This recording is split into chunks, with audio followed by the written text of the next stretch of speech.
নীল উদার রোদ্দুরে টান টান গেরুয়া নদীর পার ঘেঁষে সেই ছোট্ট আমার গ্রাম। গেরুয়া নদীর পার ঘেঁষে সেই গ্রামের শেষ পাড়া নবীন কাকার কুমোর বাড়ি ঠাকুর করা। 7 পাড়াতে বেজায় খ্যাতি নবীন তালেবর।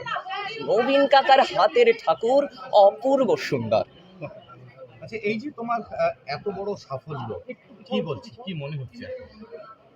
মাধ্যমিক দেওয়ার পূর্বে পর্ষদ থেকে যে একটা টেস্ট পেপার দিত, আমি একটু এই লাইনটা তুলে ধরবো। টেস্ট পেপারের সামনের দিকে লেখা থাকতো যে মাধ্যমিক জীবনের প্রথম বড় পরীক্ষা একটা ভিত্তিমূলক পরীক্ষা, কিন্তু কখনো জীবনের চূড়ান্ত পরীক্ষা নয়। অবশ্যই প্রথম বড় পরীক্ষা হিসেবে এনজাইটি ছিল। আর আজকের এই সাফল্য অবশ্যই আনন্দিত করতে পারছে আমাকে, তার পাশাপাশি মা বাবা এবং বাকি যারা আমার প্রত্যাশী ছিলেন, শুভাকাঙ্ক্ষী ছিলেন তাদেরকে। তবে যেহেতু মাধ্যমিক পরীক্ষা আমি কখনোই চূড়ান্ত বলবো না, তাই এই সাফল্যকে সঙ্গী করে নিয়ে পরবর্তীর জন্য এগোনো আর এগিয়ে চলা, এই সব কিছুই মানে যাকে বলবো মাধ্যমিক মন্ত্র দীক্ষিত হয়ে এগিয়ে চলবো, আর কিছু না। গৃহশিক্ষক বলতে সাবজেক্ট ওয়াইজ টিচার ছিলেন, ম্যাথস এবং ফিজিক্সের জন্য এক্সট্রা ছিলেন। বাবা মা তো সব সময় পাশে ছিলেন।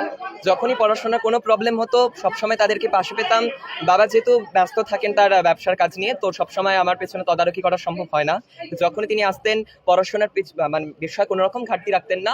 আর মা তো আমার পেছনে লেগেই থাকতেন, কখন কিভাবে কোন সাবজেক্টকে পড়া উচিত বা সে বিষয়ে তিনি অবশ্যই আমাকে যথাযথ আর কি উপদেশ দিতেন। স্কুলের শিক্ষকেরা কিভাবে সাহায্য? হ্যাঁ, স্কুলের শিক্ষকের বিষয় হচ্ছে যে স্কুলে আমার টিচার্সরা অবশ্যই এই বিষয়ে সহমত হবেন যে আমি ততটা নিয়মিত ছিলাম না, কিন্তু তার পাশাপাশি টিচারদের সাথে আমি কন্টিনিউয়াস টাচে ছিলাম। মাধ্যমিকের আগেও আমার স্কুলের বাংলা ম্যামের সাথে আমার কন্টিনিউয়াস যোগাযোগ হয়েছিল, কি করে বাংলার মতো লিটারেচার সাবজেক্টগুলোকে খুব সুন্দরভাবে উপস্থাপনা করা যায়। সব সময় তারা আমার পেছনে ছিলেন, আছেন এবং থাকবেন, এটাই আমার দৃঢ় বিশ্বাস।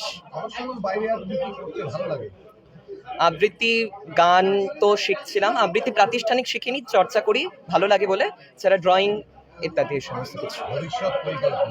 ভবিষ্যৎ পরিকল্পনা আপাতত পিওর সায়েন্স নিচ্ছি এবং তারপরে মেডিকেল লাইনে যাওয়ার ইচ্ছে। হ্যাঁ, লিখেছি। নিজের লেখা